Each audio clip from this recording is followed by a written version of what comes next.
Good morning. You're listening to Earth 101. My name is John Rose, and I'm back again today, filling in for Hitachi while she's recharging her batteries. I'm a wellness consultant here in Houston, and today we're going to be talking about men's health issues, about how to get and stay healthy.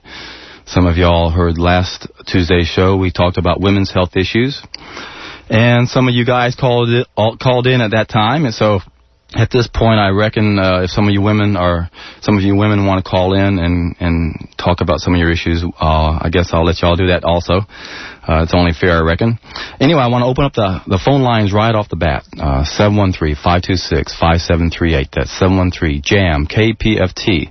Once again, my name is John Rose. I'm a wellness consultant, and I want to help Houston get and stay healthy.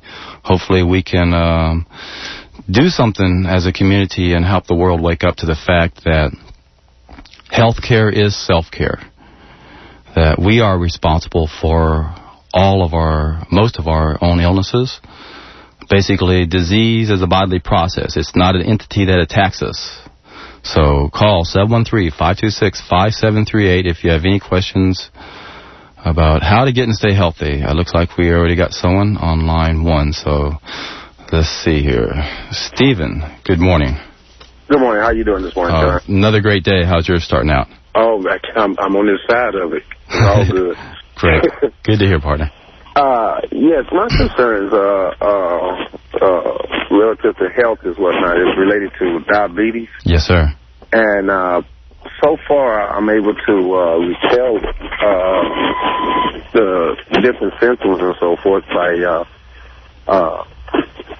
natural products. Okay. And but I know I need to get my diet under control. Do you have a program that I hate to say fitted to you, to me, but well, in a way, you're right. Everybody who has health issues has to understand the weakest part of their body and what needs to be the main focus. So I coach a lot of diabetics, and they have to modify my program somewhat because of the blood sugar problems that you're experiencing.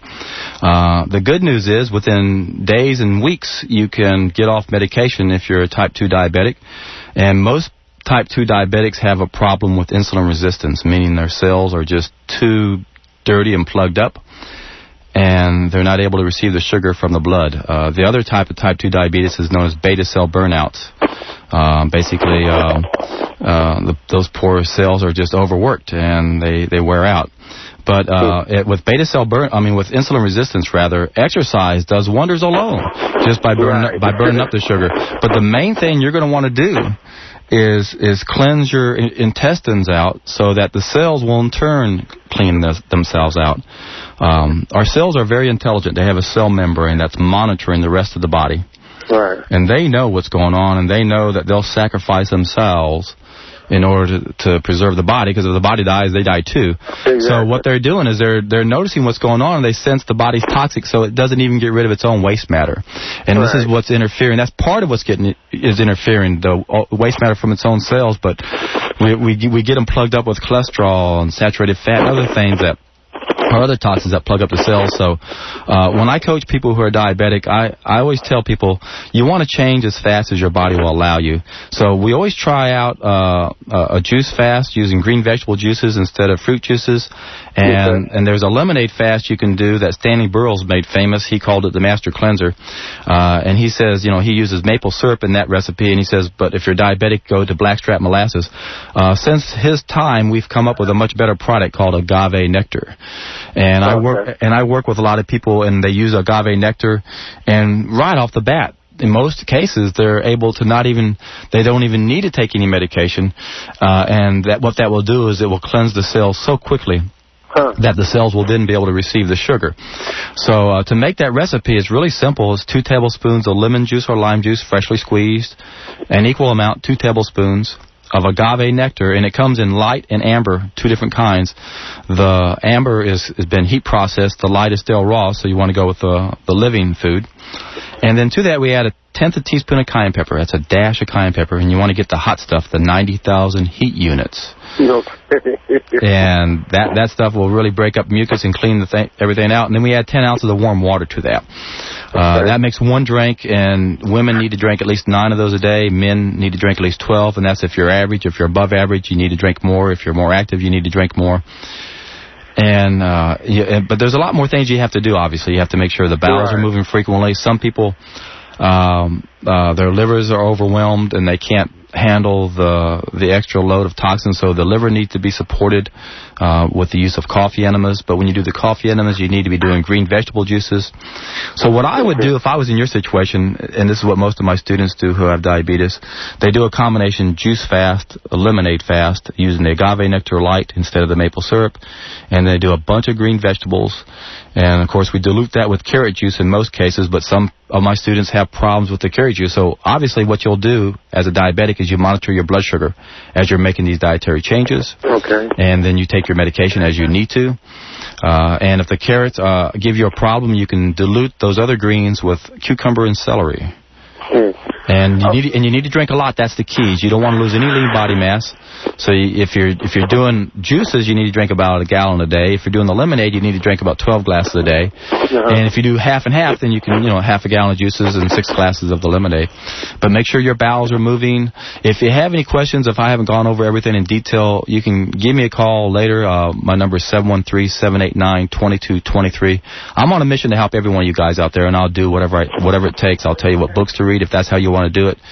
No, I need hands-on. I like the reference that you use in terms of coaching, as opposed to just the shortcut. It's going to be a change, so I anticipate I'm going to need a coach.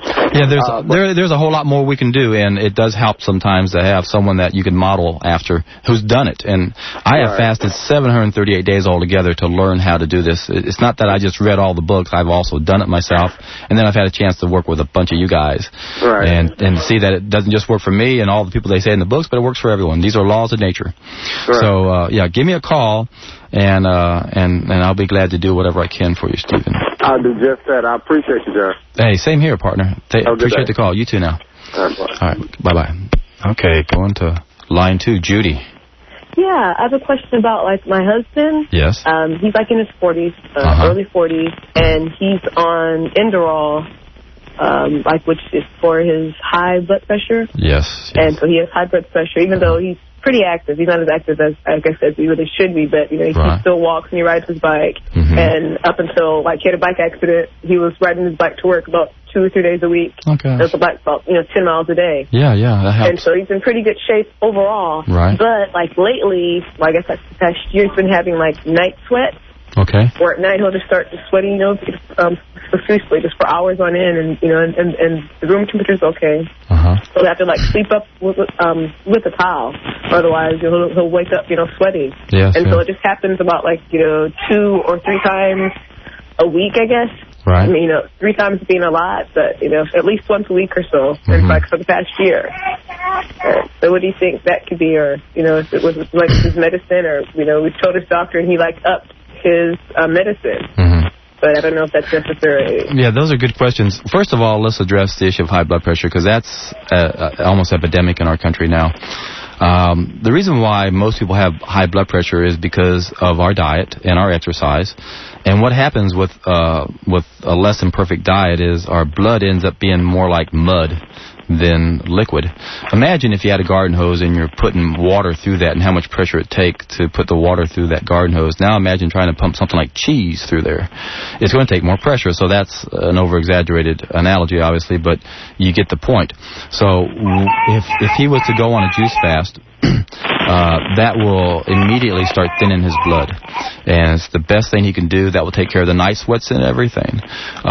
He needs to get off that medication as fast as he can. Even the American Heart Association has come out and said, with high blood pressure, you have a 1% complication of heart disease. With the medication, you have a 60% chance. Why they recommend drugs? Well, mind-boggling. It doesn't make much sense. If your husband's not ready to make those type of drastic changes, if he just starts eating more fresh produce, unrefined plant foods. That will help tremendously. Garlic and cayenne pepper actually are both very good for thinning the blood, but that's more of a Band-Aid type approach on a broken bone, if you follow what I'm saying. Yeah. Many times symptoms are good because they will motivate us to change. So I'm not real crazy about using things that take away symptoms unless you're also going to be making the dietary changes.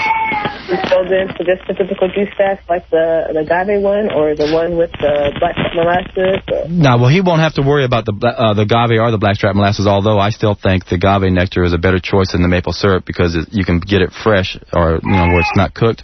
Mm-hmm. As I mentioned, I'd say 90% of my students do a combination juice fast, lemonade fast, and I encourage them to do more juices than lemonade because it's more nutritious.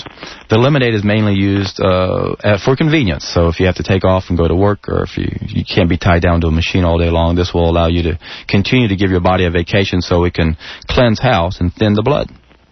Okay. Make sure he drinks a lot. Make sure his bowels are moving. Make sure he's squatting when he goes to the bathroom. About a pint every 2 hours is a real good rule of thumb to do a juice fast, and you got to drink a lot. Have him drink what he likes, and adjust things as you go. If you find things don't work one way or the other, don't do it. If you don't like certain things, don't continue to drink it. But try to get a good variety. That's probably the best advice I can give at this point. Okay, I'll do that. Thanks. Okay, Judy, thanks for calling. Okay, next caller, line 3, Lane. Good morning, sir. Good morning. I was wondering what you might know about hypoglycemia. It seems to be like a amorphous kind of a thing. It's not like diabetes, like you are a hypoglycemic person, you can be labeled. It's like the doctors say, well, you have symptoms of hypoglycemia, and then they go away, and then sometimes you have symptoms. What do you know about that? Oh, I've read a ton about this, and it's interesting that the way our disease treaters give names to symptoms, because you can actually have people with the same symptoms that have just the opposite blood sugar, and have people who have extremely low blood sugar and have no symptoms at all. In Dr. Joel Fuhrman's book, Eat to Live, he talks about that quite a bit, and he equates it to withdrawal symptoms from eating a really toxic diet, especially animal products. The one way to look at things is a healthy person should be able to go all day long without eating, without any problems. If you can't go very long, if you have to eat every couple hours to keep your blood sugar up, that means you're not healthy. So I know I keep saying the same thing over and over and over, but I know this works. A juice fast is the fastest and easiest way to remedy almost every problem there is, because it gives the body what it needs, rest. And it clears the toxins out of the system, and it keeps you from indulging in the things that created that condition to begin with. We shouldn't be having these type of symptoms. In fact, we shouldn't have any illnesses at all. Almost every illness there is basically nature's way of telling us we're making a mistake. Now, what we have to do is take heed to that and realize, well, what are we doing? What could be wrong? And in most cases, the biggest mistake we're making is we're consuming unnatural foods we're not biologically adapted to eat. Foods that have been chemically altered with fire, and fire alters food in so many ways. I could spend 10 more minutes probably explaining how it alters our food and how it causes so many illnesses in us. So if this is a problem you're having, I already know what the answer is. I mean, the juice fast. I mean, I've heard you before. Okay. But I'm just, was curious about, like the mechanics of it and stuff. And I know there's something to do with, like, the assimilation of protein. Yeah. Because, that's the easiest way the quick way to get over the symptoms is to, eat some kind of protein. Yeah. Okay. Well, I tell you what. Let me pull out I brought my book by Joel Fuhrman, and let me see if I can't find. He talks about being in medical school and how they came up with this name for hypoglycemia. And let me see where. I better, if you bear with me just a second. You'll really like the way he explains this. Hypoglycemia. Okay, I know the pages now to look at. All right. I believe this is it right here. Let me make sure I'm reading the right one.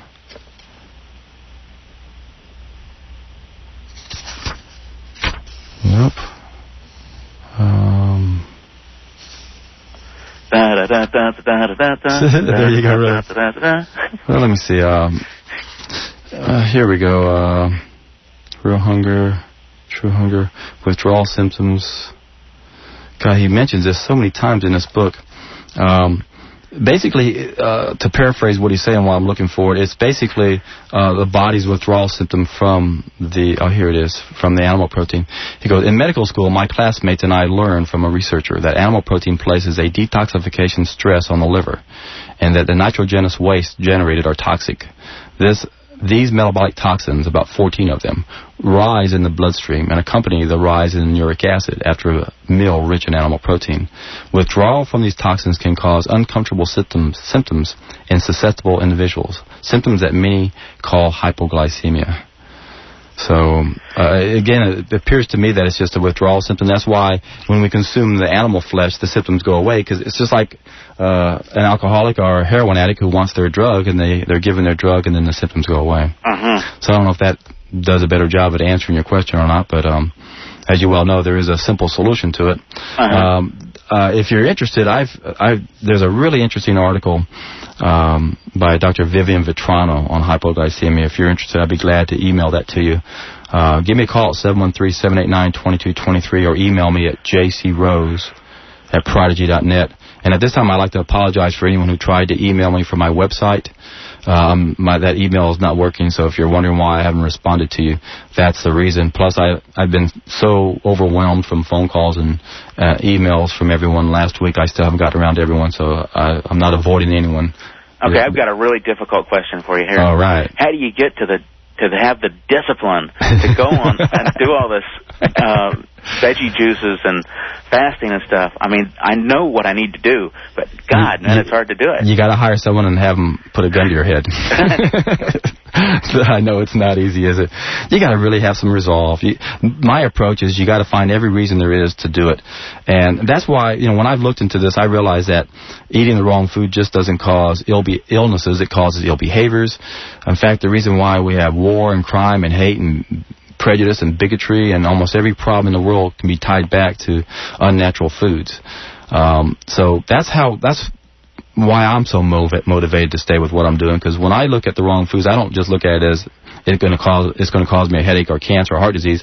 It's the reason why we can't get along. It's why we have war and violence and everyone's trying to solve problems. And I've realized that one of the biggest problems that we have when we try to solve problems is that we look at our problems individually instead of collectively. And when we look at them individually, it's just too complicated. There's too many variables, and we can't see the forest because of the trees. It's too chaotic. And we need to do the same thing that astrologers do when they look out into the cosmos and their telescope's too fine-tuned. It looks chaotic. What do, they back up and look at the big picture. And if we did that with all of our problems, we'll find there's one common link to every problem we have in our society, and that's our behavior. And I know for a fact that unnatural foods is what creates the dark side of our behavior.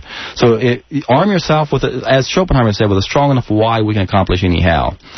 And I know it's not easy. It took me 5 years to finally quit eating unnatural foods. Haven't done it for 10 years, so I know it can be done. The juice fasting, I don't know. Once you get into it, after a couple of days, it's so easy, and your energy level skyrockets, and your mental clarity improves, and the benefits from the juice fasting are so profound that I think that's why I encourage juice fasting so much, because you see such great benefits so fast, and the proof is in the pudding. You see the bowel movements every day, and you keep going, what's going on? Nothing's going in, yet stuff is coming out. So, but I sure do. I don't know. I've often thought maybe I need to learn how to learn hypnosis and offer that as a service for people. But good questions, Lane. I appreciate you calling. All right, thanks. You bet. Okay, next caller. We're on line 4. Anel.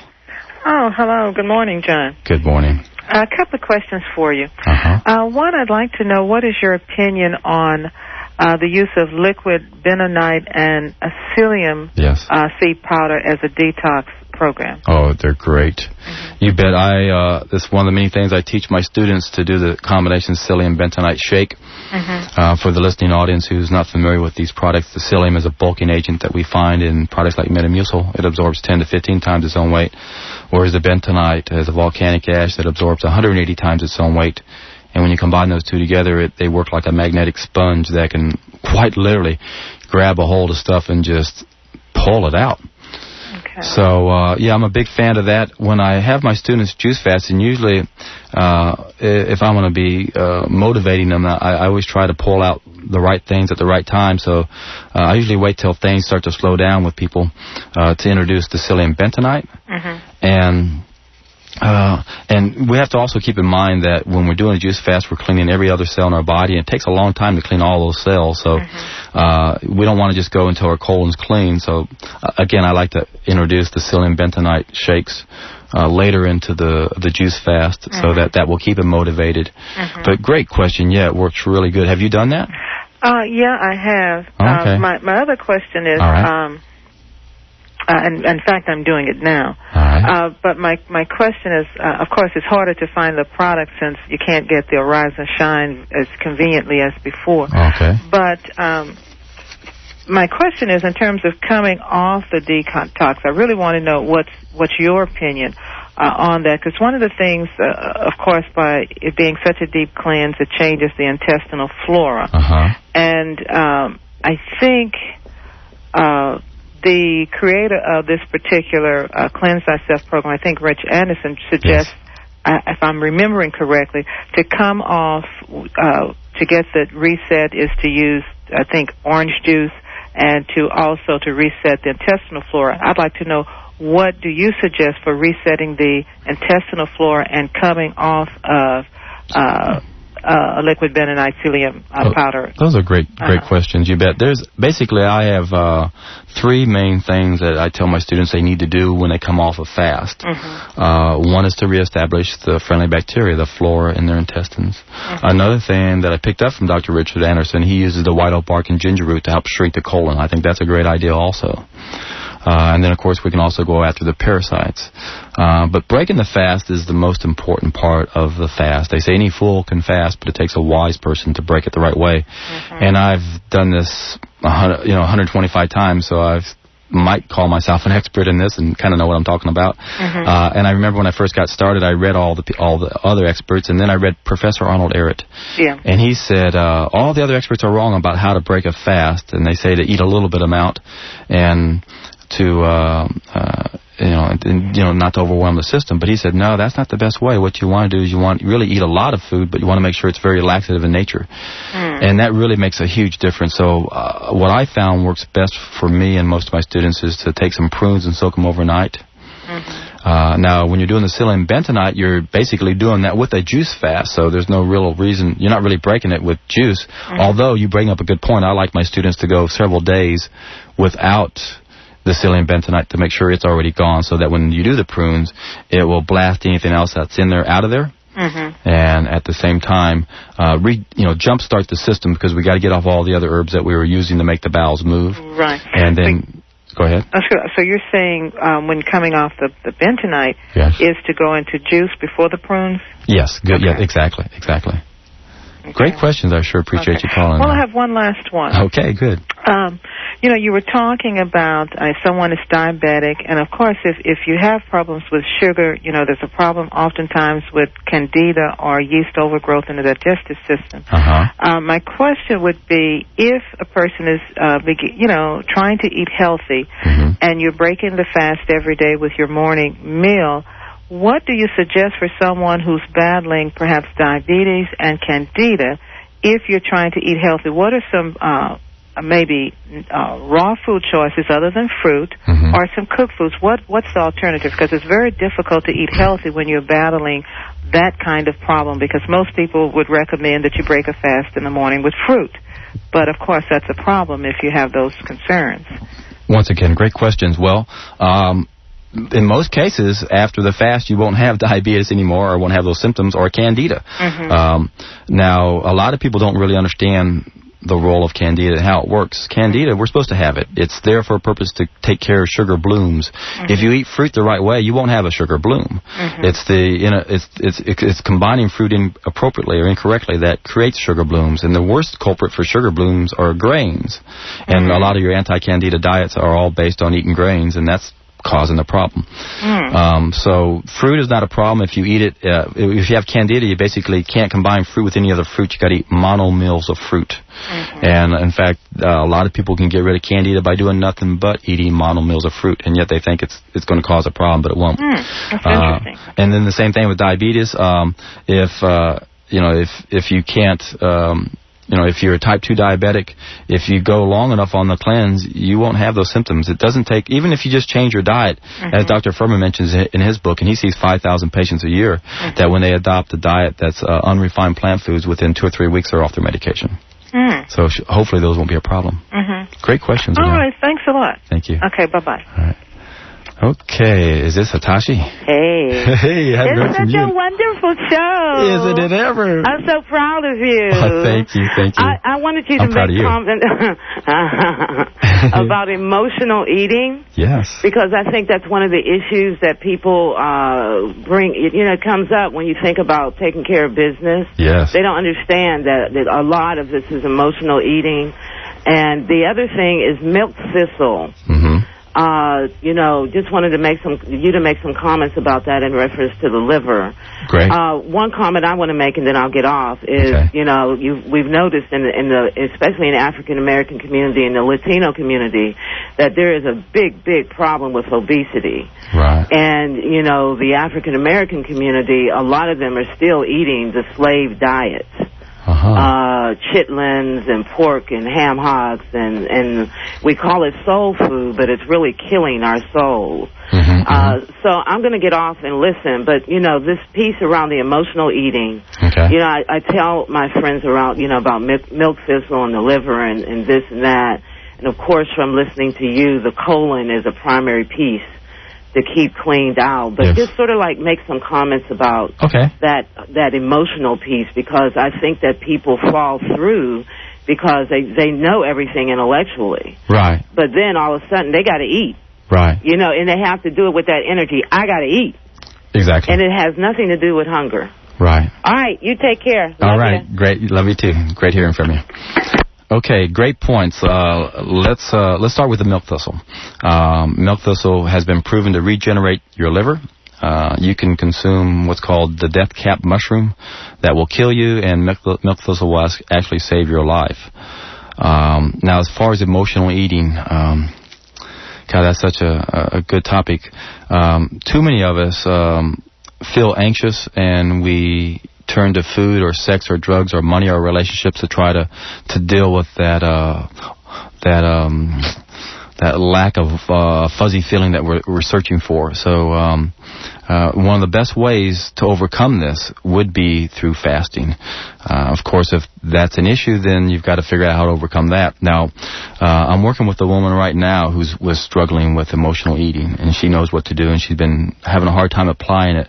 And we just got her using what's called the emotional freedom technique. She just did it yesterday for the first time, and it worked every time an issue came up. You can research this on the internet. I work real hard when I put together files, and I highlight all my files. I do a preview of my files. My emotional freedom technique file is like 160 pages, but I got a 20-page preview of that. I'll be glad to email that out to anybody. My phone number is 713-789-2223. Call and leave me a message, and I'll send this out to you. It's one of the best ways to get to the root of the problem. And then once you are able to have a little more control in your life, then the best way to control things that are controlling you is through fasting. There's something extremely profound about fasting. There's a man named Bill Bright who won a $1 million award about 8 years ago. He had a great idea. He wanted to get 1 million Christians to do a 40-day juice fast by the year 2000.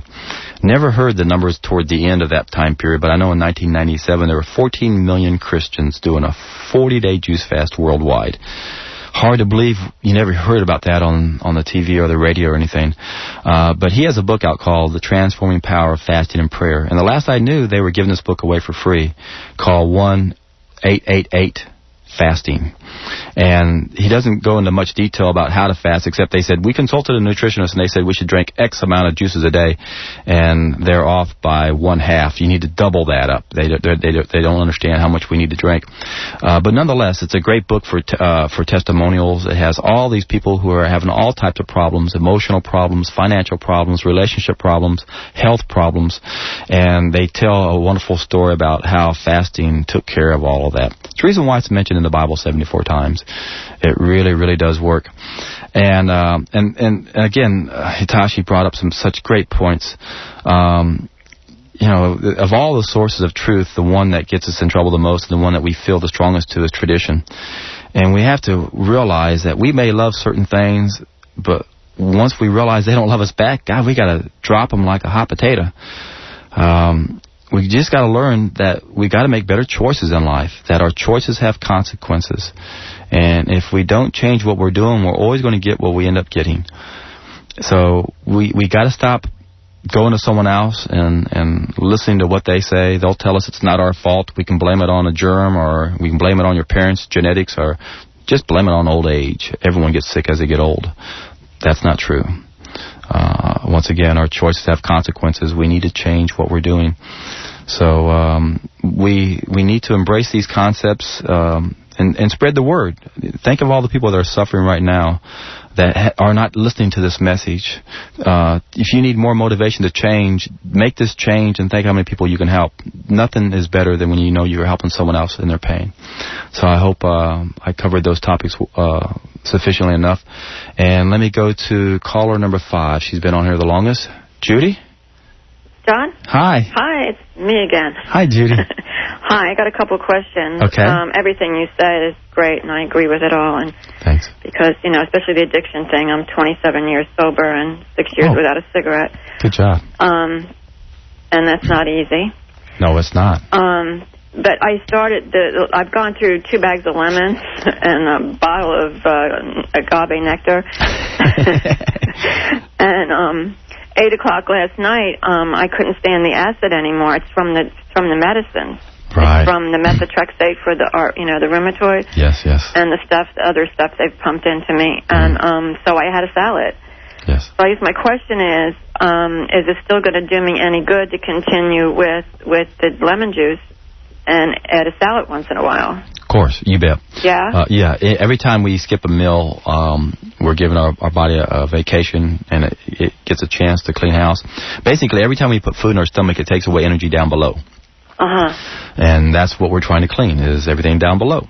Yeah. So it would be ideal, of course, and we both know that it'd be better for you to be doing juicing, but that's not, unfortunately, an option for you at this point. Not at the moment. Not at the moment, but hopefully that will be pretty soon.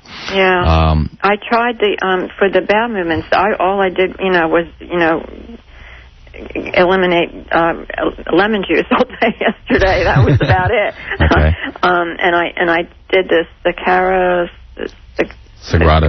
That's a mouthful, yeah. Yeah, and I did the psyllium whole husk. Right. And it didn't produce much. Okay. Well, several things we can do also is, one thing is you can massage your colon. Mm-hmm. We talked about that at the seminar, I believe, how you can lay on your back and drop your legs all over to one side and see if you can't break some of that stuff up. It's pretty sore. Is it sore? Yeah. Gosh. Well, my massage therapist is coming over at 12, so maybe I can have her do it. Good, yeah. Yeah, just keep doing what you're doing, and if you got to eat a salad every now and then, so be it. It'd be better if you could do some fruit. It'd be easier on the system to have the first meals being introduced as fruit. But since you're at the beginning stages of this, it's not going to make that much of a difference. Well, I had an apple. I forgot. An apple. Okay. The only problem with, again, you're not eating because you want to as much as the pain. Yeah. But the problem with eating is, the first 3 days of fasting are always the most difficult. And if we do break down and eat in that time period, it's almost like we got to start those first 3 days all over again. Okay, so if I just go with that acidy yuck from the medicine, it's going to pass? I don't know. You don't know? I wish I had an answer for that one. Gosh. Yeah. It's the medicine thing is just complicates everything. Exactly. Yeah. And hopefully before long you'll be able to do some regular green juices and then maybe the coffee enemas and then get off the medication. So it's I don't think the coffee enemas are going to happen, but I can understand that reluctance. That's I don't think I can take the caffeine. I see. I understand. Yeah. But anyway, thank you. You bet. It's great hearing from you, and keep me posted on what's going on. I know we talked this weekend, but I want to know more about how you're doing and how you're progressing. And don't hesitate to give me a call. Thanks a lot, John. You bet, Judy. Bye. Okay, line 3. Stephanie? Hi. I'm really enjoying your show.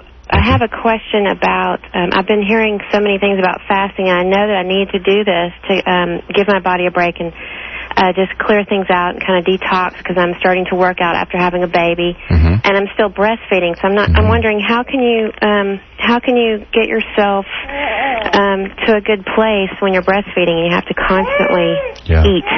Yeah, you're right. And it's so hard to pick. It's like I try to pick the right foods and the good foods, and it's like a constant mind-wrenching battle, because there's just so many things that have so many bad things in them. Right.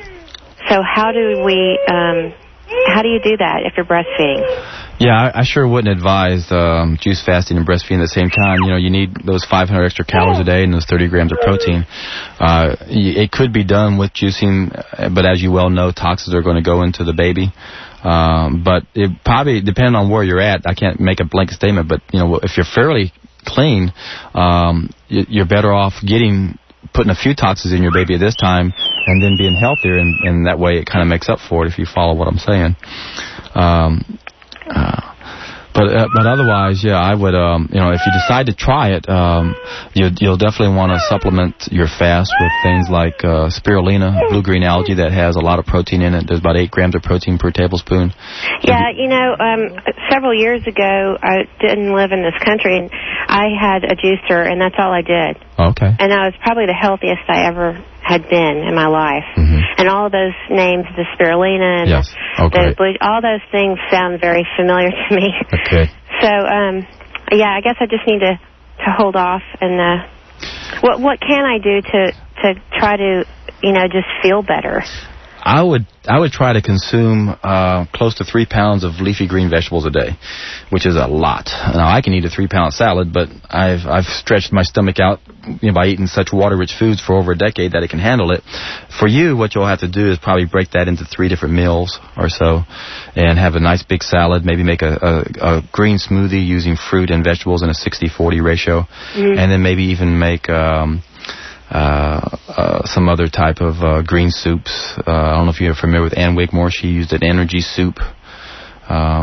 But, you got to load up on the greens. Juice it, eat a salad, make a green smoothie. That would be the 3 main ways I'd try to up the greens. You're going to feel better the more minerals you get in you. Okay. All right? Okay, great. Thank you. Great question, Stephanie. Thank you. Bye. Okay, let's go to line 2. Good morning. Hello. Yes. Excuse me. Whoops. Okay. I'm enjoying many of the things that you're saying, and that last week you made a throwaway comment that I'd like you to revisit. Sure. When you told people don't drink water from the tap. Right. One of the things, and Amy Goodman had a show on this morning about, the crisis in water. Yes. We need not to buy into the idea that we have to buy bottled water. Good point. Because most of the bottled water is no good for us. Most of the bottled water is acidic. I agree. And even the reverse osmosis water that you buy in some of these supermarkets, when you test the pH, is around 5, 5.6, something like that.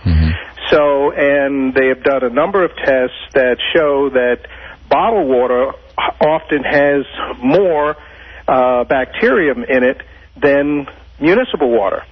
And I tested my municipal water against the RO water I paid 35 cents a gallon for, and the pH was higher in the municipal water.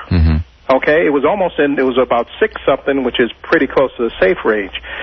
And with the privatization of water, and most people don't know, but that Houston's water system has been privatized, but we don't want the quality of water to be allowed to go down, because then people are going to, the people who matter, if they turn away from municipal water, then it's going to be disastrous. Most people in the world would be delighted, absolutely thrilled, to have the quality of water that comes out of our sink. Well, those are such good points. I really appreciate you bringing this subject matter up, because water is definitely a serious commodity. We have to understand what's happening to it. Are you familiar with the wellness filter the Japanese have come up with? No, I'm not. Tell me about it. Oh, it's the top of the line water filtration system. It goes through close to a dozen processes, but mainly it restructures the water. They are seeing such unbelievable results with this system that they make it mandatory in all these public houses. They're seeing people reverse cancer and diabetes and serious illnesses just by drinking water alone. Because when the water is structured, it's able to actually rehydrate the body much, much better. Mm-hmm. And I agree with you. When we buy water in plastic bottles, the cheap plastic it's in leaches those xenoestrogens into the system. That's one of the things I always teach my students is say, look at this bottle. If you're going to put water in plastic, use the polycarbonate plastic bottles. If you look at the bottom of the plastic jugs, there's a triangle on there that tells you what kind of plastic it is. Right. And you don't want anything less than a 5, ideally, and ideally 7 would be the best. Right. The polycarbonate water systems. But the main thing that we're getting that's bad in the water is the chlorine. Well, the chlorine, as you know, will leach itself out because it's a gas. And if people got municipal water, put it in a gallon container, and used it like every 24 hours, by that time the chlorine would have, leached out of the water. That's a good. How long? About 24 hours. Okay, that's a good point. One of my students came by about a week or so ago, and he brought this little device. I forgot what he called it, but you use it to test your water, and you put these electrodes in the water. Mm-hmm. And he says when you put this in tap water, when it's finished, you see this black gunk come out of it. If you put it in distilled water, you won't see anything at all. Yeah, that's it's called electroflocculation. Okay, very good, thanks. Yeah. So that's the problem with the tap water. As long as you got a good filtration system, I'd much rather see people filtering their own water and getting all those impurities out in the chlorine. Or just let the gas, because that's what happens in restaurants. Restaurants, just let the water sit and let the gas, and then you think you're drinking bottle quality, water when it really came from the tap. They just let it sit. Very interesting. And the gas goes. But could you tell me just a little bit more about the Japanese filter? Is there a website? Because that's interesting. I know about structured water, but I didn't know about a filter available. Yeah, it's really quite expensive. In fact, when I was coaching Rudy T, we got one for his home. That way, the whole house was all the water was cleaned. And before I talk about that, I would like to say one more thing. You can get filters for your shower heads. Right. Now that's important because you can't let that water, set for 24 hours. So you take a 10-minute shower, that's like drinking half a gallon. People need to be discouraged from taking hot showers because they breathe in the fumes. That's exactly what I'm saying. But if you get a shower filter, then the chlorine won't be in there. But so it's not just chlorine. It's much more, many more chemicals than just the chlorine. The chlorine is more obvious and not as bad as the MTBEs, but Great anyway. point. I've got a really interesting interview with Gabriel Cousins on the Wellness Filter. If you want to give me a call, 713-789 2223. I'll email you that article, and there's a man in town who sells the Wellness Filter. I went looking to find someone in town who sold that locally so we can get Rudy T hooked up. Excellent. And it's a great system. It's just amazing. And one other thing I'd like to mention on the water, and this is something a lot of people don't understand. A lot of people don't realize that half the consumption of water in our country goes to the ultimate consumption of meat. A lot of people just don't understand that. Right. So we have to really look at our food choices. And also milk production. Yeah, exactly the production of the cattle. Right. These cattle are eating the corn and the soy, and it's interesting that these industries are getting free water from the government, free subsidized water. Right. And if they were getting free water, and this is a number I heard 20 years ago, we'd be paying like $35 a pound for hamburger meat or something. So, yeah, water is a really precious commodity. The privatization of it, a huge issue. And we got to stop eating out of our food chain so we don't dwindle our water away and waste it. Not to mention the excrement from these farms. One cow is like 16 humans, and there's no sewage system for this. It leaches into our groundwater. And when you get into pig farming and chicken farming, you don't want to know Yeah, exactly. Boy, but anyway, my name is Abati, so hi, Abati. You will know that that's me, so please get me that information. I know you're real busy. Yeah, I will. And you deserve to be real busy because you're doing a lot of good. Well, I thank you kindly. I appreciate it. Good talking to you, sir. Bye-bye. Okay, looks like line 1. Jody, you've been holding the longest. Good morning. Good morning. How's everything? 50-year-old alpha male, 25 pounds overweight, just diagnosed with type 2 diabetes.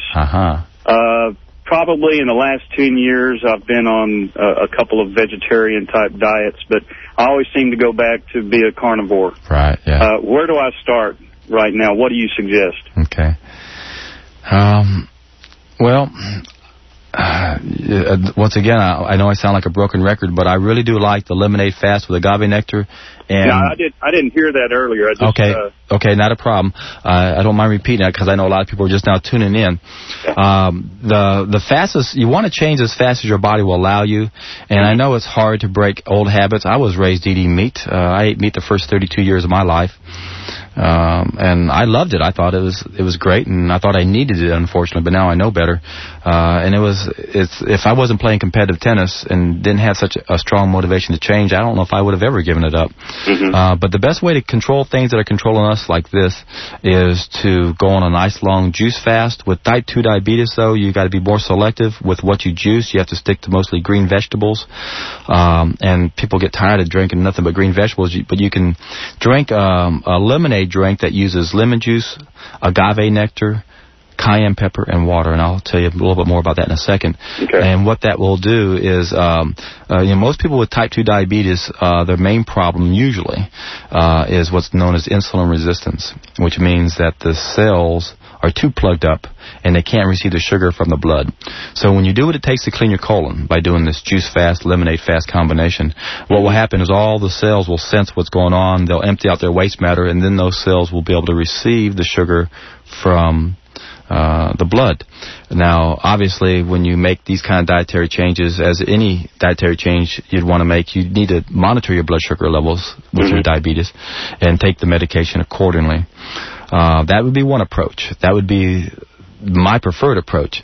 Otherwise, if you're going to try to eat less of the bad stuff and more of the good stuff, you just got to kind of play with it. If you're eating meat 3 times a day, 7 days a week, that's 21 times. Well, if you can not eat it every breakfast, you knocked it down to 14 times. If you don't eat every Friday, then you knocked it down, 12 times. There's ways of slowly backing that stuff out. But even Dean Ornish, who has proven you can reverse heart disease by going to a vegetarian diet and other lifestyle changes. And by the way, he was the first person who was ever an insurance company, the Mutual of Omaha, actually accepted his protocol to help people, an alternative method to help heart disease. Really? Anyway, he was on PBS half a dozen years ago or so, and he came out and said, we find that if we want to help people change, it's better if they make big changes because then they see big results. So if you're 25 pounds overweight and you really like to be active and you want to feel like a kid again, I'm 50 also. And it's not uncommon for me to go out and hike 8 miles, bike 30 miles, and play 2 hours of tennis all in the same day, almost back to back. Well, I'm a fairly active person, but I am less active now than I was when this time last year I was on a vegetarian diet. Now, I wasn't a vegan, but it's what I call I didn't eat any meat at all, chicken, fish, beef, anything like that. And I felt so much better. My blood sugar was down. And then one day, of course, it's the old, well, I'll just have one little hamburger here, see what happens. And then all of a sudden, I get addicted. But exactly. Do you have a website that I can get on and get some of this stuff? Yeah, my website is www.ultimateweightloss.com. Now, I don't go into a whole lot of detail about how to do anything, so you'll need to give me a call, and I'll help you there, 713-789-2223. My website's basically geared just to motivate you, and that's what you're looking for right now anyway. If we understand all the benefits that come about making these type of diet changes, we're much more prone to say, okay, I'm willing to give it a try. If I can really get all that out of it, if that's really what's going to happen, I'll do it. I appreciate your help. My pleasure. I enjoy talking with you. And I will call you. Good deal. Thank you. Look forward to it. Bye-bye. Okay, bye-bye. Okay, looks like line 3. Patty? Yes, hi. Hi, Patty. I enjoy your show very much. I caught you last week also. Okay. I'm calling about my brother who is 64, I'm sorry, 62, and he has a lymph node in his neck that they have just determined that is malignant. Okay. And anyhow, so we're wondering if things he could do to kind of flush his lymphatic system, and then what you would suggest if he does the chemo or radiation and or surgery. Yeah. Well, you know, anytime we have a condition that's advanced to the stage of cancer, the last thing we want to do is do anything that is going to lower the immune system. We want to build it up. Yeah. To me, it doesn't make any sense at all to do chemo, radiation, or surgery. When you do surgery, that's how things spread. Usually they go in and they cut those lymph nodes out. And it reminds me of what Harvey Diamond said in his book, You Can Prevent Breast Cancer. He said when he was doing the research for his book, he was reading this book on anatomy that they teach the doctors. And when he read it, he said that it was just like it just jumped right up off the page at him. And when he realized that the doctors understand the technical aspects of what's going on, but not the practical. And what he read at that point was, he said that he was talking about how the cancer cells were attacking the lymph nodes. And he said, no, that's not how it works. The lymph nodes are like vacuum cleaners, and vacuum cleaners attack the dirt. It's not the other way around. So the good news is this type of condition is very easy to reverse if he makes some changes, eats a cleaner diet. He can do all types of other things to stimulate his lymph system to get it going. Dry brush massaging, deep diaphragmatic breathing. They have lymphatic drainage massage that you can look into. I'll be real honest with you. I don't know enough about that to know if there's complications with cancer or not, but you go to someone who does that for a living and they'll let you know. I know someone who does that in town, so if you want to call me, I'll be glad to pass that information on to you. Okay. And basically what I'd be doing is, once again, is to, load up on juices. All the people who help people with cancer basically do the same thing. They go to nutrient-dense foods, a lot of leafy greens. That's what Hippocrates Health Institute is doing, the Optimum Health Institute, the Gerson Institute. They're drinking, like Gerson does, 13 8-ounce glasses of juice a day, 3 vegetarian meals.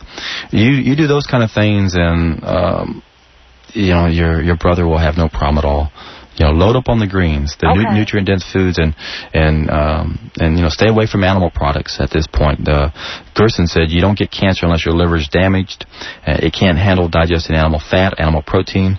So for now, none of that. If you want to add that back in once you're healthy, that's your decision. But then you risk getting sick again. But otherwise, give the body a vacation. Don't make it work so hard for the food it eats. And do everything that he is willing to do, whether it's visual imagery, heliotherapy. There's quite a few things he can do that's out there for him. So if you need any help, you can give me a call, and I can turn you on to some other websites that specialize in cancer. I've worked with Rudy T. when he had cancer. It's not much different. Well, there's a few things different. The main thing we do different with cancer is we stay away from fruit juices. No fruit juices? No fruit juices, because sugar feeds cancer. So, if he does a juice fast of any sort, or drinks a lot of juices, he's got to stick with the vegetables. And if there's anything I can do, don't hesitate to give me a call. Not even eat fruit either? No, he can eat it. That's fine, because the fiber will slow down the absorption of the sugar, and that's not a problem. What about cleansing? Should he be doing that too? As long as he doesn't have any chemo, and that's one reason why he doesn't want to do any. The Gerson Clinic, they found out that the hard way, actually, that if people came to them who already had chemo, that the body stores a certain percentage of chemo, 40-50% of it or so. And if you've had like 10 treatments, you may have 4 or 5 treatments left inside you. And then if you do something very aggressively, like a juice fast or a cleanse, you might cleanse those toxins at a rate faster than you're supposed to be giving them. They'll only give you 1 a day because it's very poisonous. And if they gave you 2, it'd kill you. Well, if you get rid of 2 in 1 day, it can kill you also.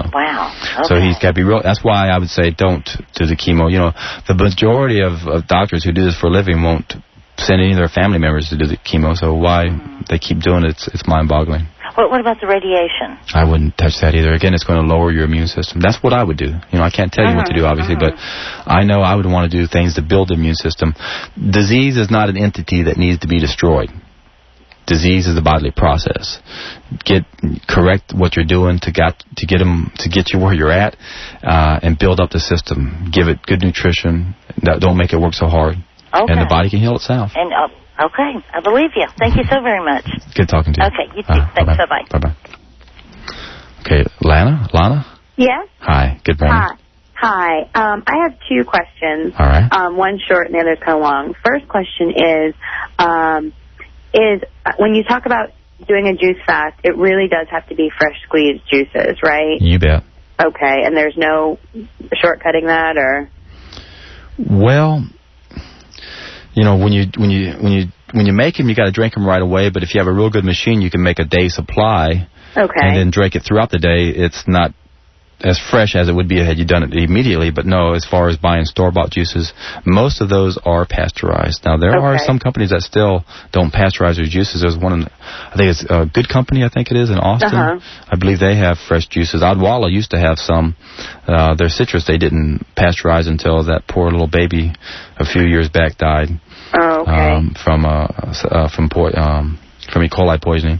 Oh, okay. It's too bad they don't recall all the hamburgers from all the children dying from that. But anyway. Yeah.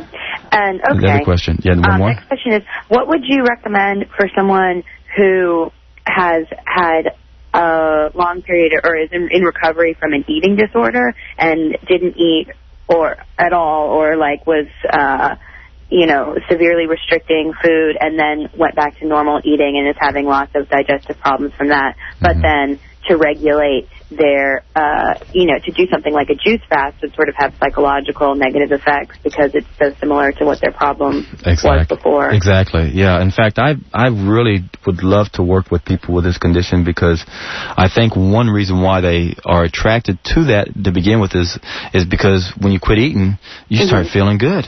Right. That's why people who water fast even, they have more energy than they did before they started.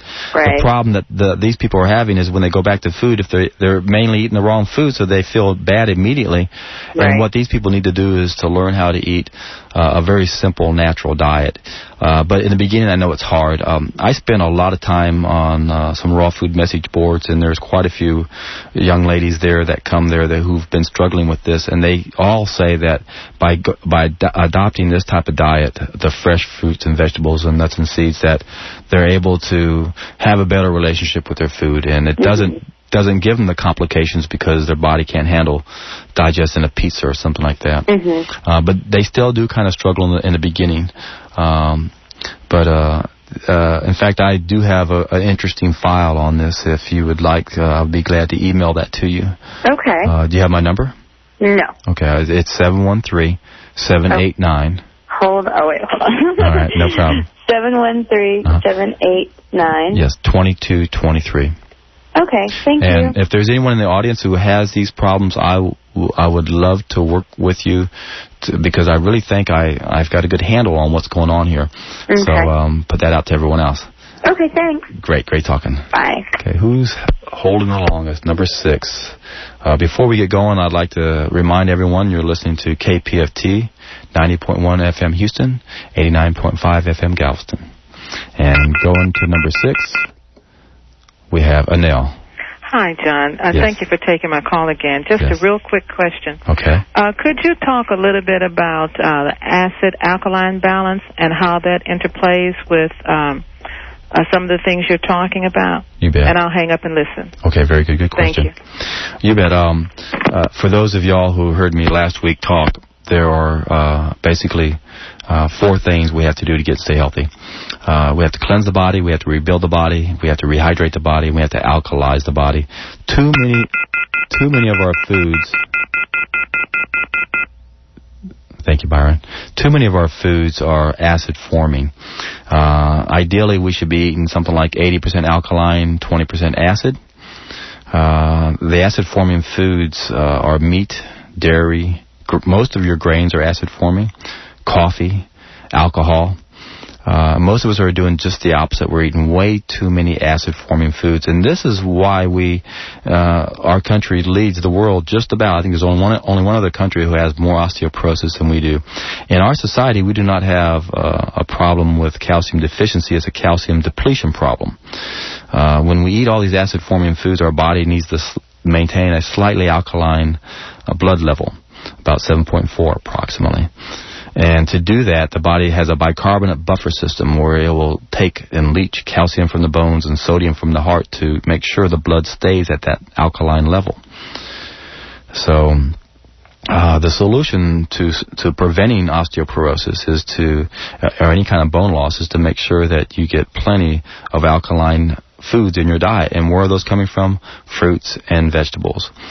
Sugar, one of the worst offenders that create acid. Even if you put sugar on fruit, you've turned that alkaline fruit into an acid-forming food. One more thing I'd like to mention about osteoporosis. The drugs that they use, it boggles my mind, the mentality of why they do what they do. I'll give a real simple explanation of what happens with the drugs. We have two bone cells that build our cells. We have osteoblast and osteoclast. The osteoclast will remove the old bone cells, and the osteoblasts go in there and rebuild the bone cells. And what happens is, especially as we age, for women especially, they quit producing enough progesterone, so they have estrogen dominance. And then progesterone is what's needed to help feed the osteoblast. And what do doctors do? Well, I'll give you a real simple example. Let's say that we have 100 osteoblast and 100 osteoclast. And what happens is when we're not producing progesterone, we have 100 osteoclasts and only 10 osteoblasts. And again, this is just an oversimplified analogy.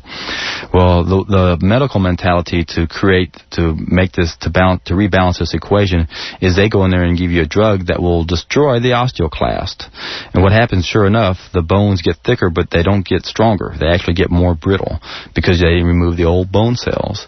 So the way you balance that equation is not by taking all those osteoclasts out, and so you have a plus 10 balance. What you do is you feed the body what it needs, the progesterone plus the other natural foods, so that you balance the equation out, and now you got 100 coming in, 100 going out, and 100 coming back in.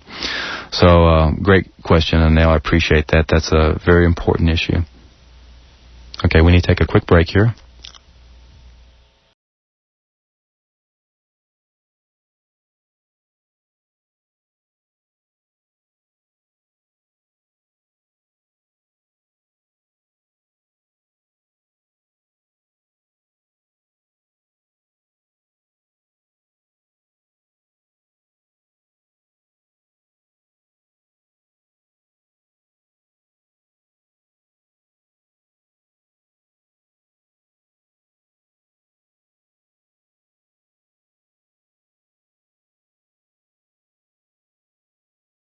Is a test of the emergency alert system. This is only a test.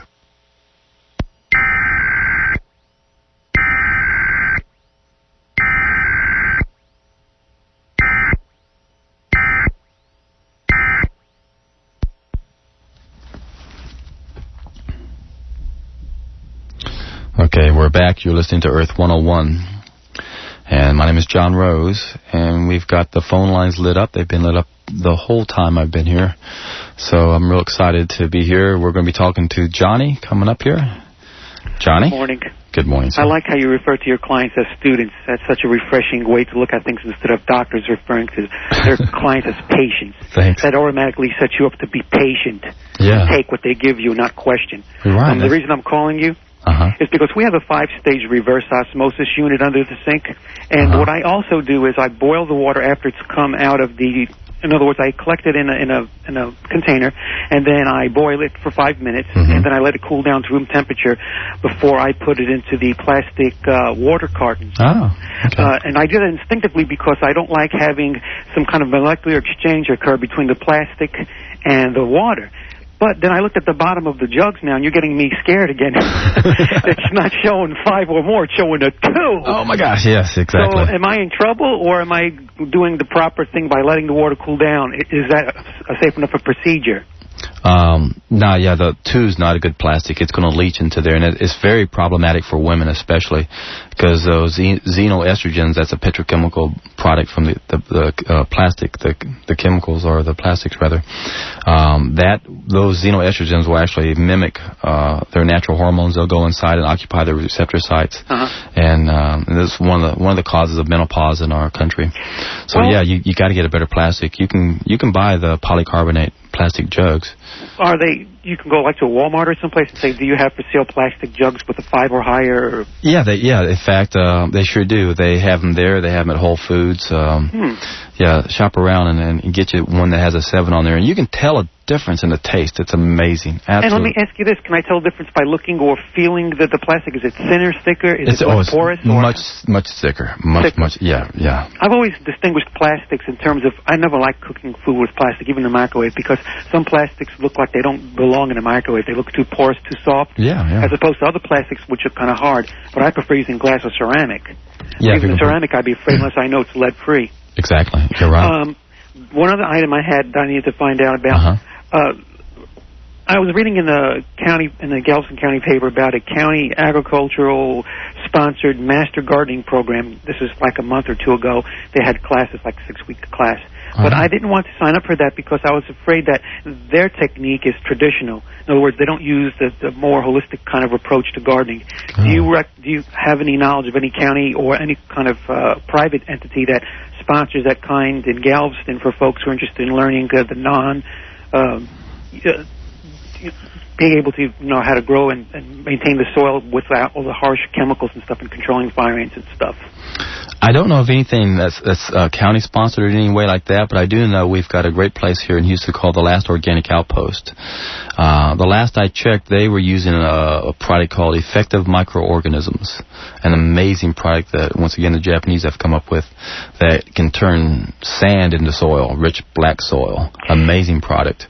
But as far as to answer your question, no, I'm not aware of anything, but I bet if you contacted those people, you think they would tell me that? And they're interested to put me on to I don't know how you would call it. Maybe they're non-organic as opposed to organic. Why would they do that? I mean, they have, I'm sure they have good intentions and all, but after reading the article, I just wasn't convinced that was a safe way to go after everything you hear. And here's the other thing, too. The reason why I want to do this is because when you go to the H-E-B or the Randall's or even Kroger's now, you buy the vegetables and the fruits especially. It's really evident with fruits. Right. You eat the fruit and there's nothing there. It's sour, bitter, dry. Right. The pulp, a banana should taste like a banana. Right. A plum should not be dry and fibrous and thready. Right. And bitter sometimes. And strawberries have nothing there. There's no strawberry taste. And I'm wondering, gee, am I going to juice this stuff up? What am I really juicing? You're right.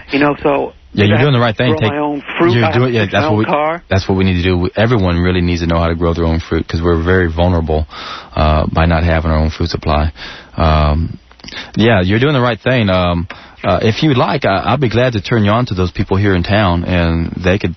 I know they're like I am on a mission to help people be more sustainable. And do they have a website or a? Yeah, they do, and I can't remember if it's the Last Organic Outpost.com. Is it listed on your website? No, it's not, but give me a call and I have it listed on my favorites. I just can't. I was there just the other day looking at it. Last week I told you towards the end of the show, and we ran out of time, and I couldn't get an answer from you. But does your website have any information on there for what I have? Is I have this what I call an ingredient panel collection. I've been collecting cartons from different processed foods and all kinds of stuff over the past 10, 20 years. And I see a lot of ingredients that are common to stuff that we don't eat, like an automobile additive, automobile additives and shampoos and cosmetics. And I wanted to find out, I want to go to a source I could trust. I don't necessarily trust going to the library because I see so many contradictions and stuff.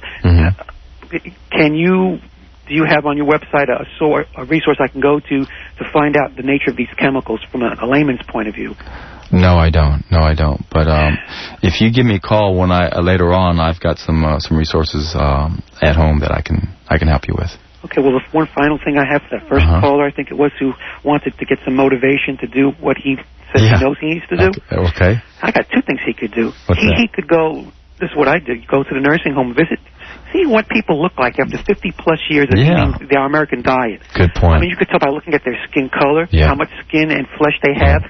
how they age. It's sad and it's scary to know that. And you know it's a result mainly of the diet. And you talk to these people and find out, what they've been doing all their life, and it's directly related to where they live and how they eat. That's a good point. Yeah, I think that's a great idea. Go to the hospital, go to a nursing home, and look where you're going to end up. People just don't realize the road. And you could even go to a late night, burger place, fast food burger place, and see what these people look like. Those are their relatives. Those are great ideas. 30 and 40. Great ideas, Johnny. I love it. Thanks for adding that to it. All right. Great. Bye-bye. Good talking. Bye-bye. Okay, let's go to line 1. Courtney. Hi, how are you doing? Great day. How's yours? I'm doing just fine. I have a multi-part question. Okay. But before I start, I have to say something that's very shocking, and I know it's probably going to cause some people to pass out. I don't own a juicer. And I'm struggling right now, and I can't afford a juicer. So can you help me on that? Tell me what I can do. And I was wondering if you could go back over the emotional freedom technique. Yes. Re-give the information about the juice fast with the agave nectar. Yes. Tell the 3 different ways of how to get 3 pounds of greens a day, and give an example of a simple natural diet. And I will hang up and let you talk. Okay. All right. First question. No juicer. Well, I don't juice at all anymore. Does that automatically click off, Byron? Do I have to push it down? How do I click that off? Thank you, sir.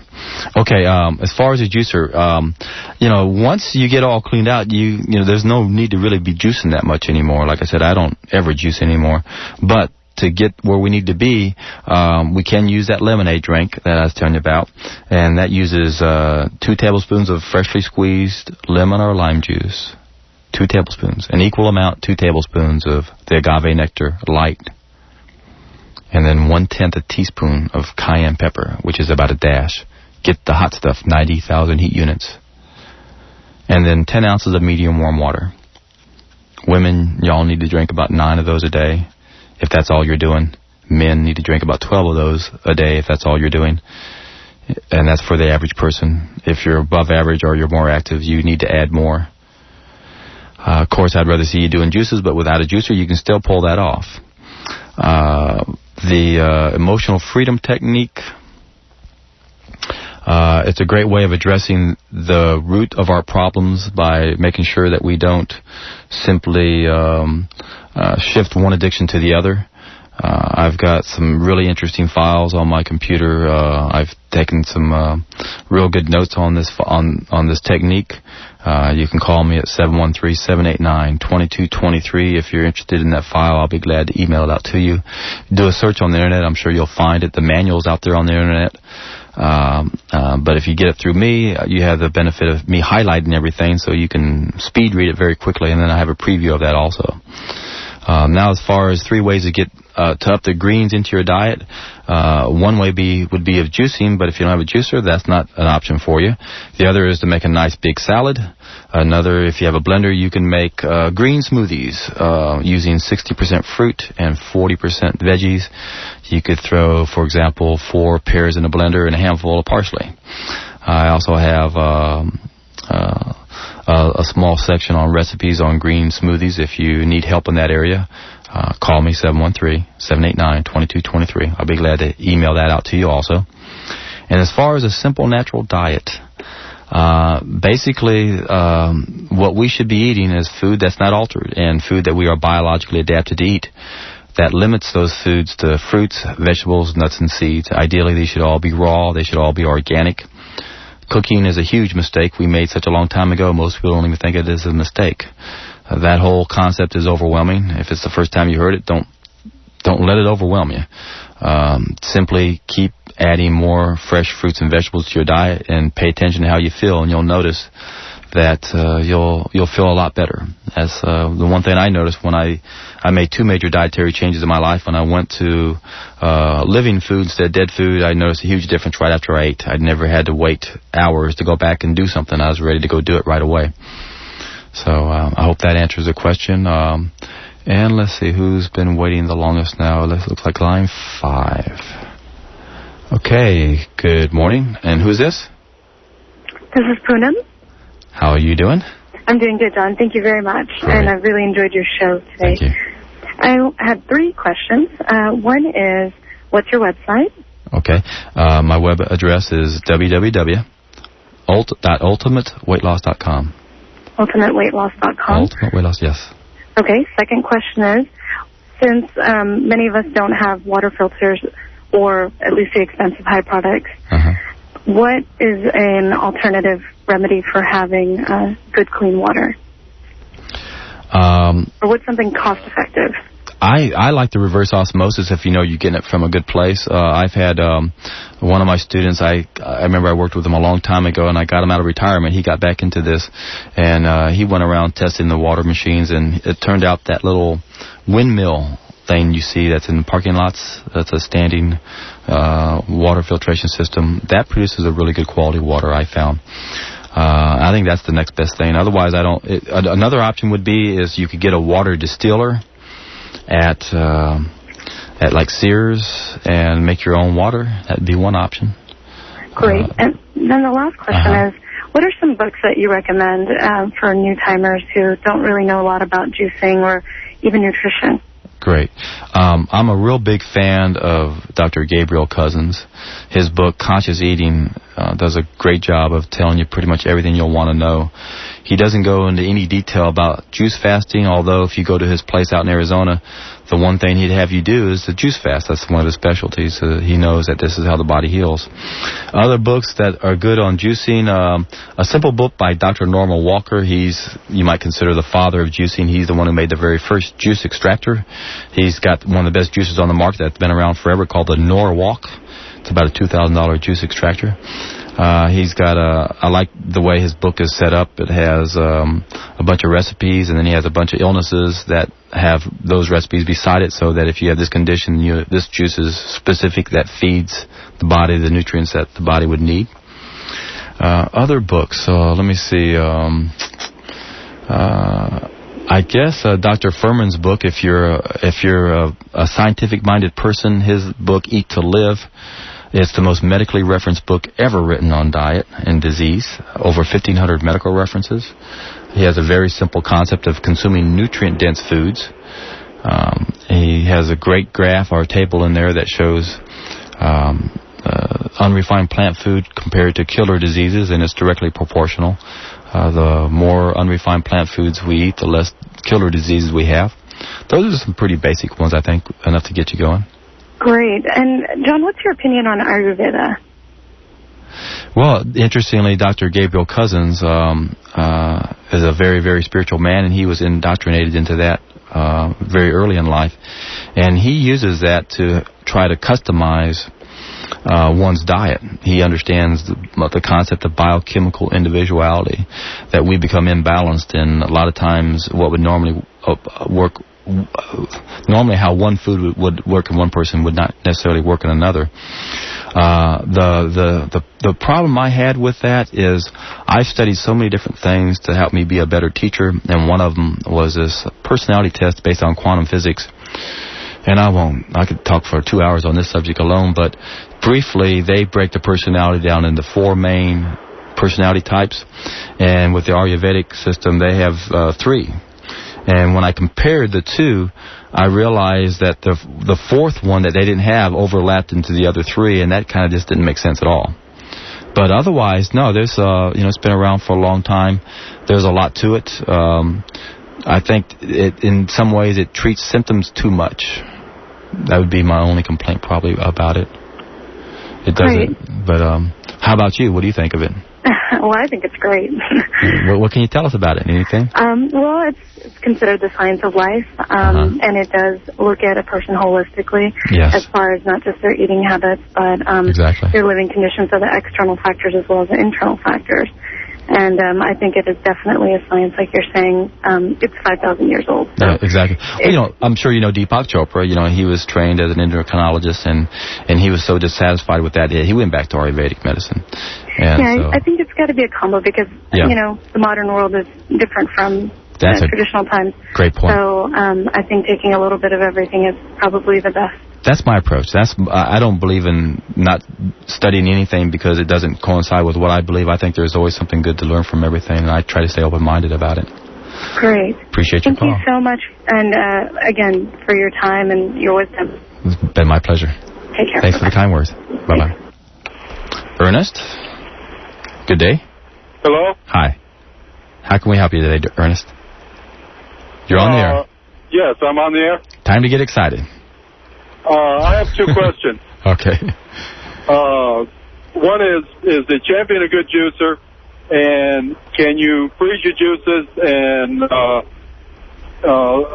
like, do several days' worth of juices in one day and then freeze them and drink them as they thaw out? Yeah, great questions. The Champion's not a bad machine. It's a masticating machine versus the... turn that volume down, Ernest. You still with me? Okay. All right, yeah. You still with us? Yeah. Okay. The Champion is considered a masticating machine, and it spins about 3,700 RPM, so it spins a lot slower than the old traditional centrifugal machines that can spin up to 10,000 RPM. Of course, now the Jack LaLanne juicer is centrifugal, and it spins more at the same speed as the Champion. Now, they actually have come out with better masticating machines that have twin blades. The centrifugal machines will rip the fiber from the juices. The Champion will grind the fiber from the juices. But now they got these twin blade machines like the Green Star that spin about 100 RPM, and they press the fiber from the juices. It makes a much better quality juice. And with those machines, you can make juices way ahead of time. Put them in a container where you have a small spillage when you put the lid on, so you get all the air out. And then you could and they can last in the refrigerator for several days. The key is the oxygen will break down the nutrients, the light, and the heat. So you keep it cold, keep it in a dark place, keep the air away from it, and if you can grind it with a machine that spins real slow, it won't oxidize it as much. But the Champion's a decent machine. It's what I use, but I don't think it makes a good enough quality juice that's going to last much longer, because within 20 minutes it already starts to separate. Oh, okay. All right, thank you very much. You bet. Good talking to you, Ernest. Okay, we've got Michael. How you doing, Michael? You with us? Michael, yes. Hi. Hi, I'm asking with regard to a mental illness. Can schizophrenia be controlled by any diet? Oh, great question. I love it. In fact, it's directly related. There's a Russian doctor who went through about 10,000 schizophrenics and found that 65% of them became normal within about 3 weeks of a water fast. Oh, really? Yes, absolutely mind-boggling.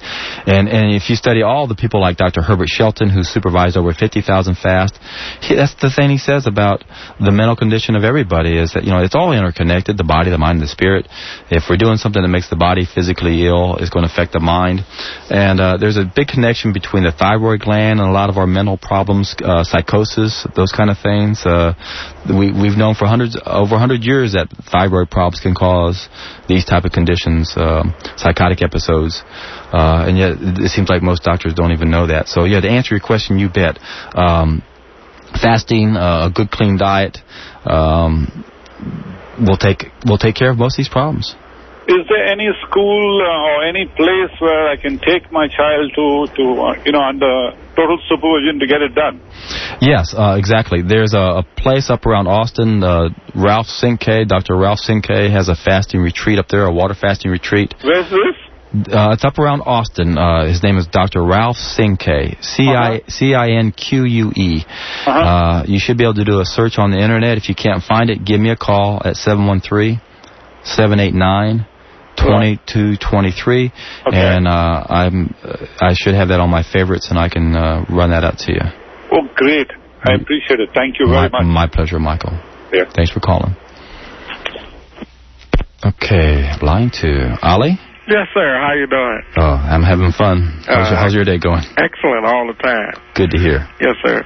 I got a couple of questions. All right. And a statement. You're doing a marvelous job. I believe you're doing an excellent job, and may God continue to bless you in your efforts. Thank you, sir. Yes. I'm an iridologist. Yes. And actually, Ataji wants me to meet you, and I can't wait for that opportunity. Super. We'll meet then. Yes. About I wanted to know, is there any school that you can recommend, hopefully local, that I can go to learn more and more about holistic health? I don't know of anything locally.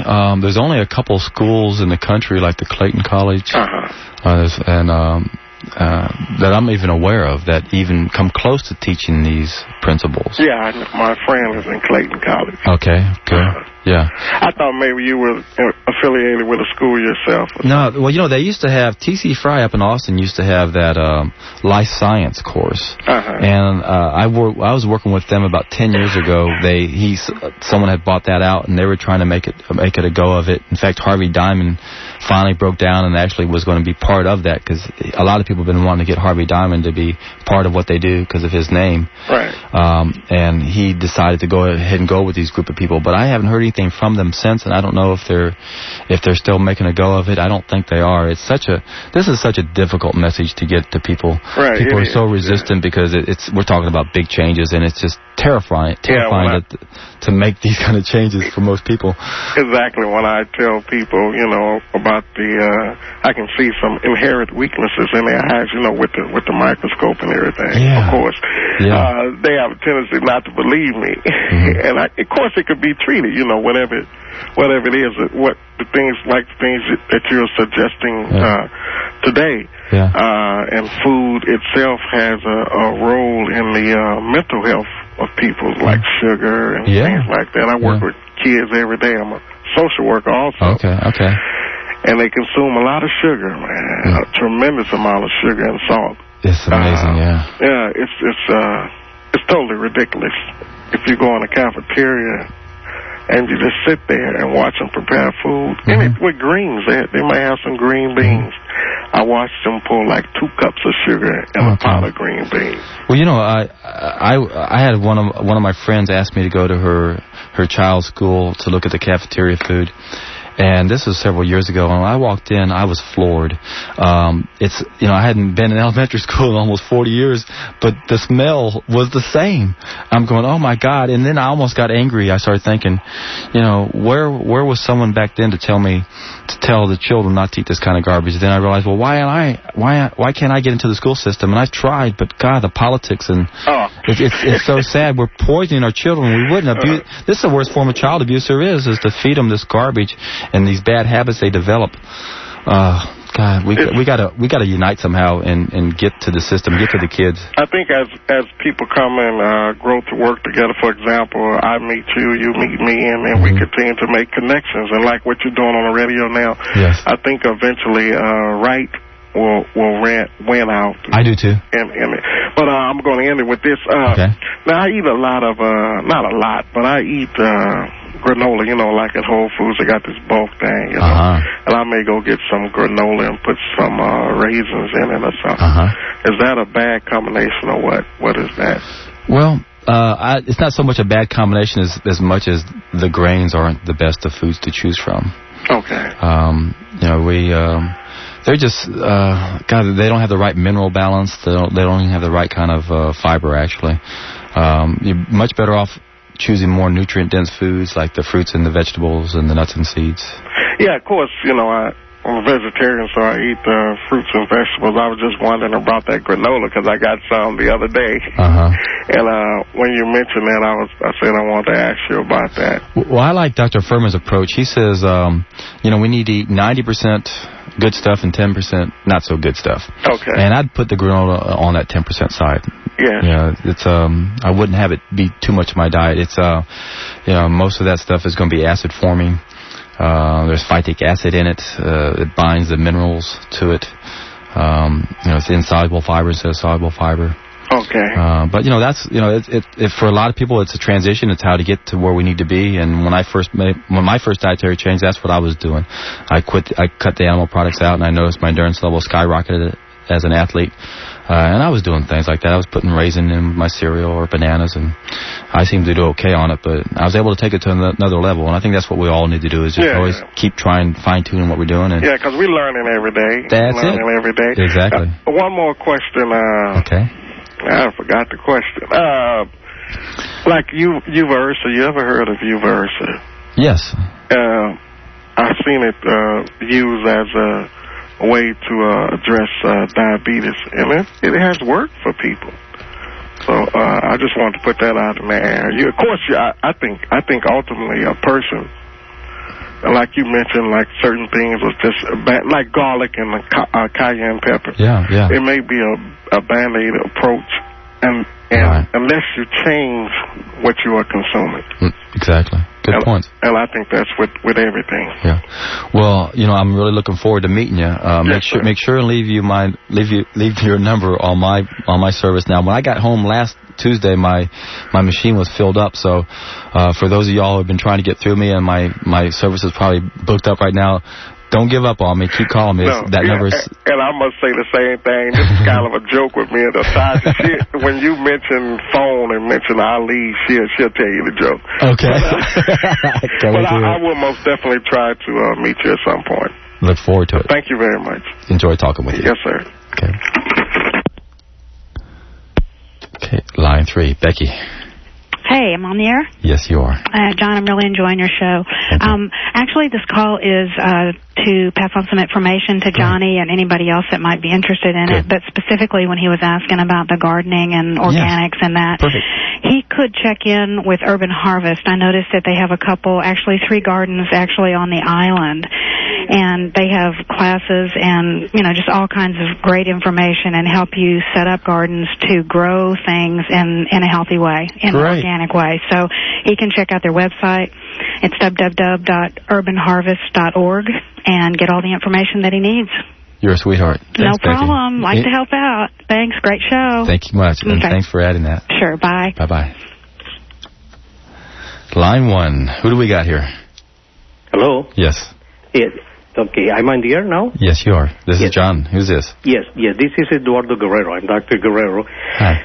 I'm really very, I guess the good spirit, the Holy Spirit brought me to turn the radio, and all of a sudden I heard you talking about fasting. Yes. And I got very interested. Actually, I'm an MD turned naturopath. Okay, very good. And really, I've been very pleased with your program. I'm glad that you are having such an audience. Thank you. Seeing how we are converting people from the mainstream into what is really the way to heal. And then I heard Mr. Abati, I think he talked about the water. Yes. Let me share with you a little bit about that. I've been involved with Basoko. He is a guy from Mexico that has imported from Japan some water ionizers. Okay. You're familiar with that. And these are small units, portable one, that can ionize the water, go through electrolysis with a little bit of either potassium or sodium, and you can make into this portable unit. They don't need any maintenance. They don't need to hook up to the faucet. Very portable to make just a little and a half of water, half acid and half alkaline. The alkaline water is called the mini super water, gives you up to 11.5 to 12 pH. Wow. Is the highest with the charge of electrons minus 860. And on the other end comes the acid water of a pH of 2.7 to 2.5 with protons plus 1,150 to 1,200 average. So this is the unit that I'm really very much want people to know, because they are in the market other water ionizers that connect to the faucets, much more expensive. And I have been able to test them, John. Great. No one gives the charge of electrons that this little machine does, because those are just machines that have the water flowing. So, yes, go the water through some electrolysis, but really no more than few seconds, really, 20, 30 seconds at best. So the charge, I have measured water like that, comes to minus 80.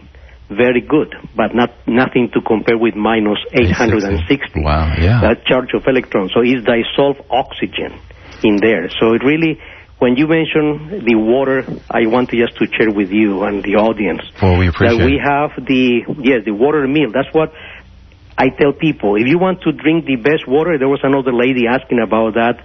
I just said, from the testing I've been doing, go ahead and get any filtered water and come home, like what Ayurveda recommends, and boil the water. Right. So you just boil it, and then if people are with a with Pitta imbalance, keep it in low temperature for 5 minutes. With Vata imbalance, keep it for 10 minutes. For Kapha imbalance, for 15 minutes. Okay, and that is actually helping to release all the chlorine that you were emphasizing. Very good. The filtration remove the heavy metals. So this is the best way to drink water. That's what we do. And let me share with you, I have been doing demonstrations of this unit, and I decided just for the fun of it to start checking, with the pH and the ORP meter. And to my surprise, it's amazing. Yes, the guy, Avati, was saying, yes, the water in the tap water is alkaline, 7.47. It's been the average, up times 7.6. Okay? Unfortunately, how many chemicals and toxins. My thinking is, if they are not with heavy metals, actually those chemicals that are, shown how become so black with the electroflocculation, they are chemicals that are really based on organic chemistry, carbon, oxygen, hydrogen, nitrogen. Okay, so actually those help to go to the different electrodes when they go into the electrolysis to make it even stronger. Okay. So this tap water 7.4. Then I just said, okay, let me take some water that is filtered. Not much change. The minerals started to go down. The millivolts come a little bit. So average in the tap water is like 550 to 60 or so. Start coming down to 540. When I get the filtered water and boil it, the pH goes to 8.4, and the millivolts comes lower to upper 300s. Still better.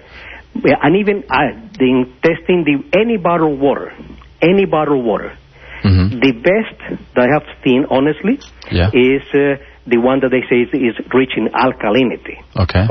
But none of those gives any millivolts. And that's the secret. It's not only the pH, but millivolts charge.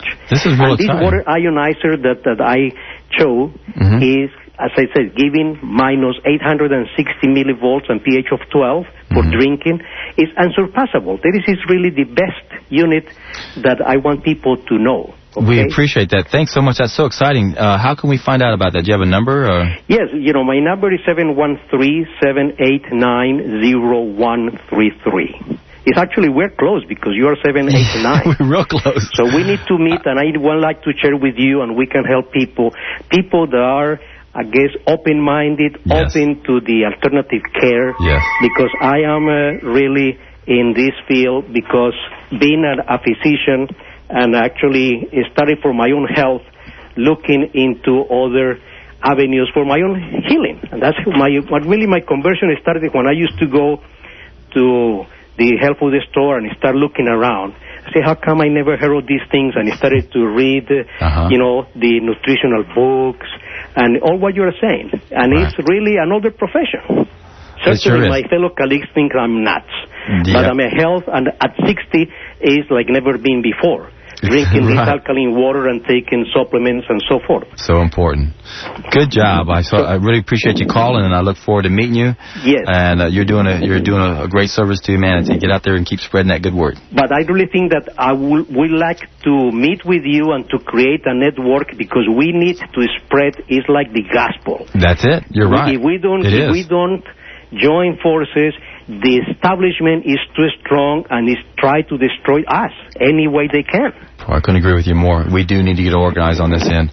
We'll do that. I wrote your number down, and I'll get back with you, and we'll get together and see what we can do to help everyone. Okay. Great it's a pleasure. I really have been enjoying the program. It's been a long time. You made my day, okay? You made mine, too. Thank you very much. Thank you, my sir. Bye-bye. Okay, we got David on the air. Hi, David. Hey, how are you doing, John? Oh, I'm having a blast. I was just calling in to say thank you. You have changed the life of my family. Oh, thank you, David. It started with me. I had acid reflux for 12 years, and doing what you suggested, I don't have any more acid reflux. I don't have any more arthritis. I was 30. I thought my life was over, and Now, my mother fasted for 45 days. She lost 16 pounds. My father, they said he'd have to go in for a very expensive lower back surgery. He saw a chiropractor and a surgeon, and they said, that's what you're going to have to do. He's 58 days into a fast, and his back hasn't hurt him for 10 days. So I just wanted to say thank you so much. What you're talking about has the capacity to change our nation. It does, doesn't it? And it's so exciting. It is fun to be at the ground floor of this because, like you said, it has so many more implications. We're not just talking about getting healthy, but just, all the other problems that we have. I know you're writing a book on this subject about how our diet affects so many other things. Anything else you'd like to share along those lines? Well, I was thinking just about the previous caller and about water. Yes. Our best source of water is through the plants that we eat, the fruit and the vegetables that we eat. That's right. And I just wanted to throw that out there because we don't often think about it. That's right. Water is our best antioxidant. I've found since following your program, I don't have to drink that much water. Most of the hydration that I need comes through my food. Exactly. So I don't have to worry about any kind of a device necessarily to filter my water. And it's appearing to me that the simplest approach is oftentimes the best. Great point. It's good to filter water, but I don't think we have to worry about it too much if we're eating a diet that is appropriate for us. Like you said, let the plants do the filtering for us. Right. Yeah, that's a great point. Now that I've changed my diet, I hardly ever drink water except when I'm out there playing tennis or riding my bike or something. But, when you're eating water-rich foods, you're getting your water from the best source.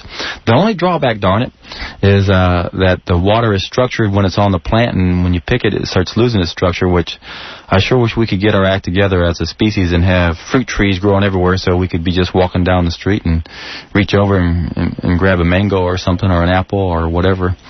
Well, it's just kind of a symptom of a society that isn't eating the right things. If we really had our minds on eating more fresh food, we would have fruit trees lining our streets instead of oaks and pines, which are nice. They provide shade, but so does a mango tree. Exactly. So I think that is one of the aspects of the vegan live food nutrition that will impact our society, is that food will become a more local thing because people are looking for fresher foods. They need to be closer to home. Mm-hmm. Yeah, we should be planting more fruit trees. There's a nice trail up and down Buffalo Bayou now from Highway 6 up about 6 miles, and they've got all these nice trees on there, but they really should be planting fruit trees. Would that be great? It would be. Well, in my neighborhood, we have a lot of loquats, and I love it when this time of year comes around where I can just walk around and forage my meal. And it just seems so natural to be out there walking and just grabbing a piece of fruit and just keep walking and eating and throw the seed somewhere where you hope it might grow.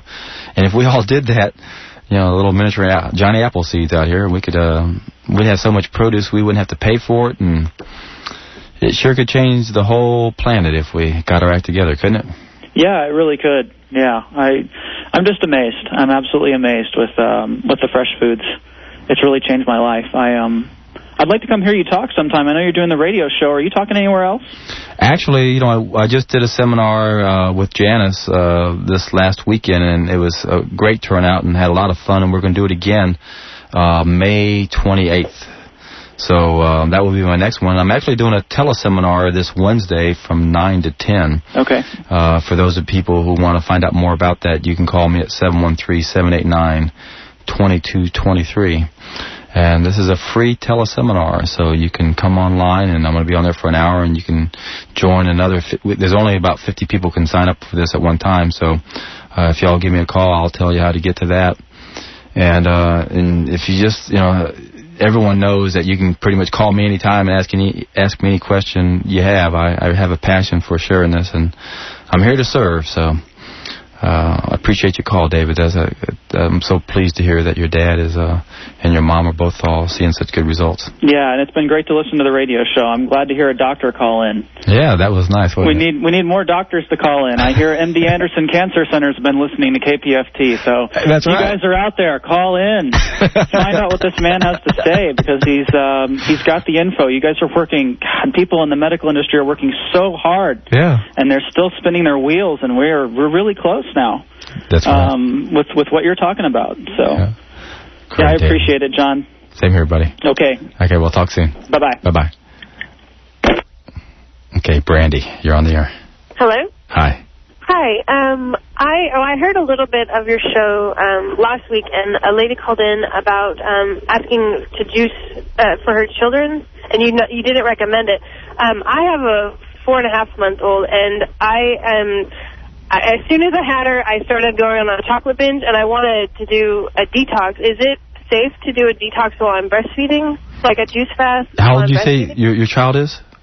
She's 4.5 months, and I'm still breastfeeding. Yeah.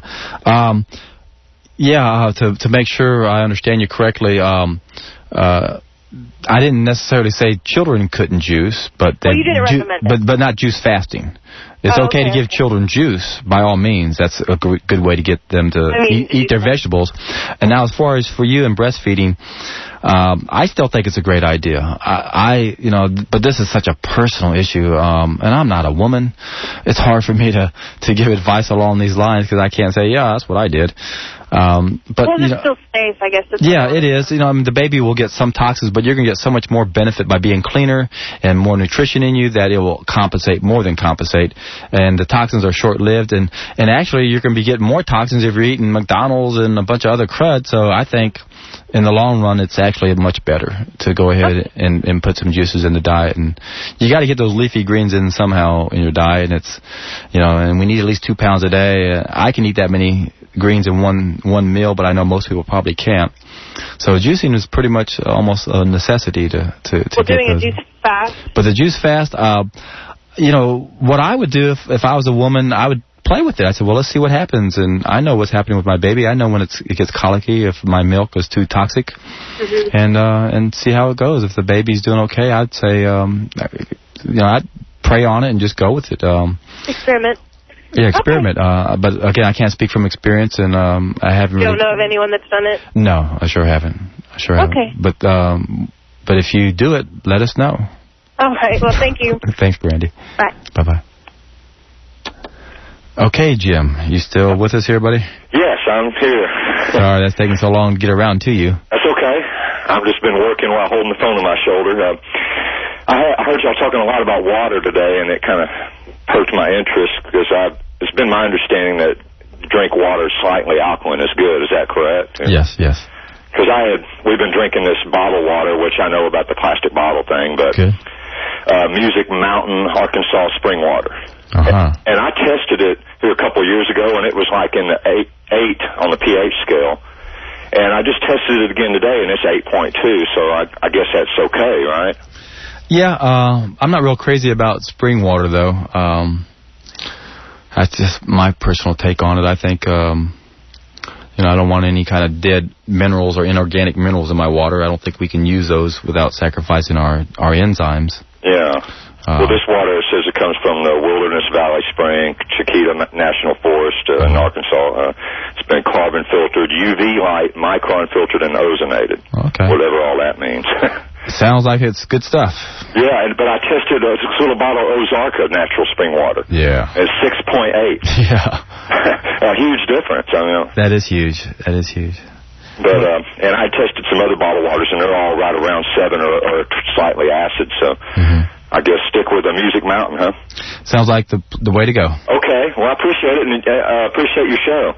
Well, thank you, Jim. Okay. Thanks for calling in. Bye. Bye-bye. Okay, Bonnie. Hi. How you doing? Well, so much stuff. I'm going to definitely have to go back to the archives. Yes. And listen and check your site and all that, because I'm a novice. Been a vegetarian for a little bit over a year, although I kind of went back and started eating fish because I felt that I really needed it.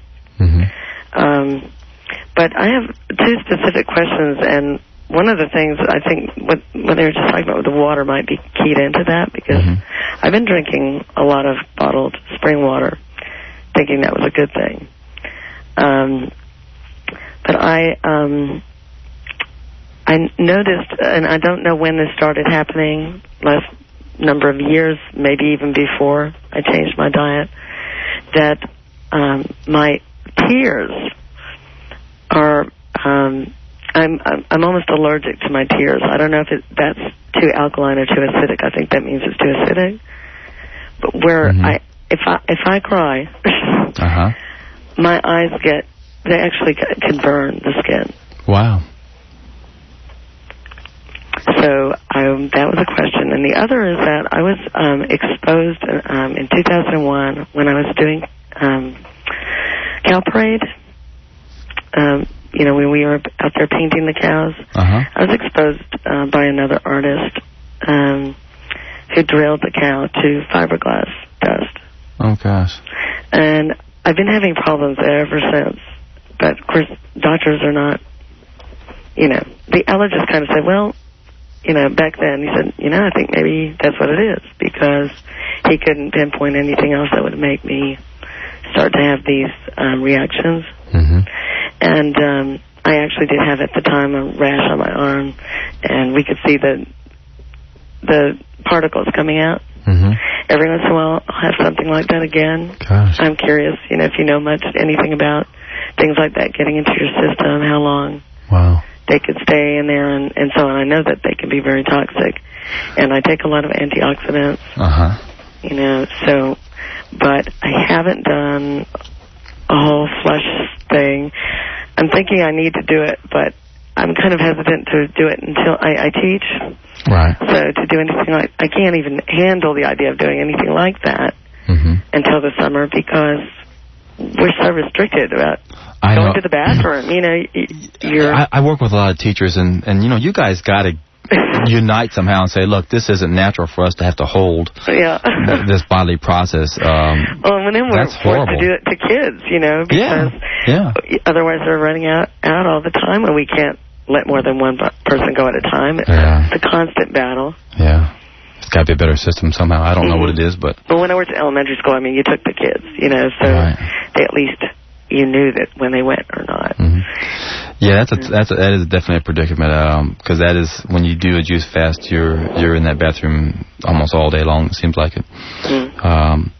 But then as far as the specifics that you're going through, I've never worked with anyone that's been exposed to, you said fiberglass dust? Boy, I'd have to do some research on that. And I really, if it's only to warn people to be more careful. Yeah, appreciate that. Because, that woman wasn't even working with a mask on, but I thought she was far enough away. I really had no experience. We were in this huge room. A really huge space that a lot of artists were working in. And I was working on a deadline. I really didn't want to be there, and I avoided when people worked with other things like, resins and such. But, even that you could smell that they stay in the room after even 24 hours, they were still there with blowers and everything. When it came to this, she's working on the other side of the room, drilling, and we saw the evidence. It was all over my cow. I had to repaint portions of my cow because, suddenly I have children on this one, and suddenly there were little hairs on their arms. You could see it. First you saw just this white coating of dust that you could wipe that off. But the hairs, the little fibers were there. And this had to be at least 50 feet away. Or 100 feet. I'm not very good at that kind of measurement, but so it's really not something that should be done anywhere where there's not special equipment to suck up, vacuum up all that. I hope anyone who's exposed to that is listening to you. That sounds horrible. Even things I think like just sawdust. People working with wood and such. I think if they're trained, they know. But people who are working on an amateur basis sometimes take a lot of risks, And we had people there working with rebreathers on who did know, thinking that they were going to do some of this resin work, and they were getting sick even with the rebreathers on. Right. And they decided to just pay and have someone farm it out. They weren't doing it for the money; they were doing it because they just were interested in the project. Gosh. Well, I have a few ideas I'd like to run by you. If you could call me later, I'd appreciate that. 713-789-2223. I'm running out of time. I only got about 5 minutes left, but I got a couple ideas. 789-22. 23. 23? That's right. Yeah, go ahead. Okay, this is just a plug. I'm doing an open journal on Thursday. Oh, great. On cooperatives. Maybe you have some ideas to tie this in. if so, I'd love to hear it.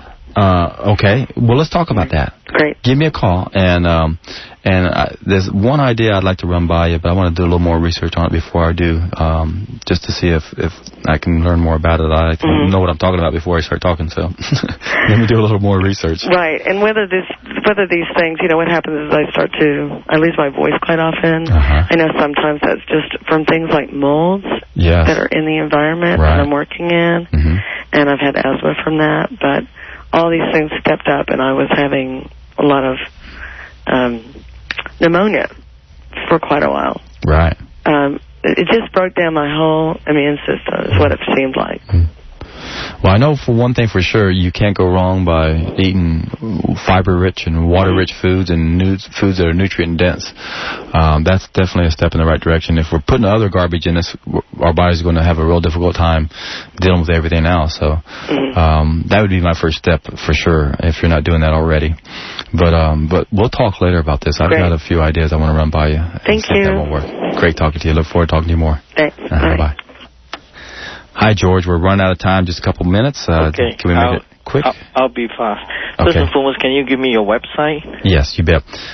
It's www.ultimateweightloss.com. Ultimate Weight Loss, is it? Yeah, ultimateweightloss.com. Weightloss.com. Okay. And I'd like to mention that my email on that website is still not working. Okay. So if you want to email me, it's jcrose. jcrose. @prodigy.net. @prodigy.net.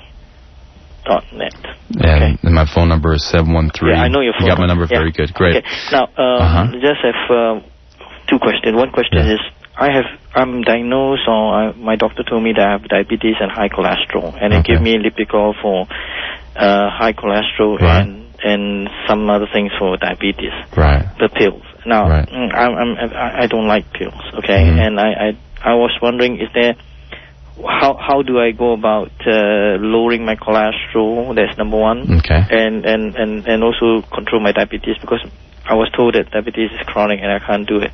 What I've done so far is that I've been eating fruits, oranges, tangerines, because whenever I'm thirsty, I always go for fruit, those packet juice and drink some water along with it. And then I tell myself, well, I'm always thirsty and I need fruits to do that. And then because fruits have this complex sugar and all that kind of stuff, so it should reduce that. You bet. But when I go back to the doctor still says that I still have to go to have the diabetes pills.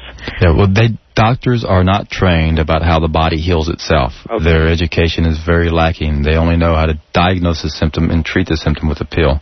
That's why they don't get any answers, and that's why they think that you have to take that pill the rest of your life. You don't have to. You can make changes in your diet, eat a lot more unrefined plant food, and you can get off those pills within a very short period of time. When I coach people who have high cholesterol, after a couple of weeks of a juice fast, the cholesterol is way down. What is juice fast? I'm sorry. Juice fast is where all you do is drink nothing but freshly made juices. That you get a juice extractor and you run the carrots in there and the spinach and the parsley and the celery.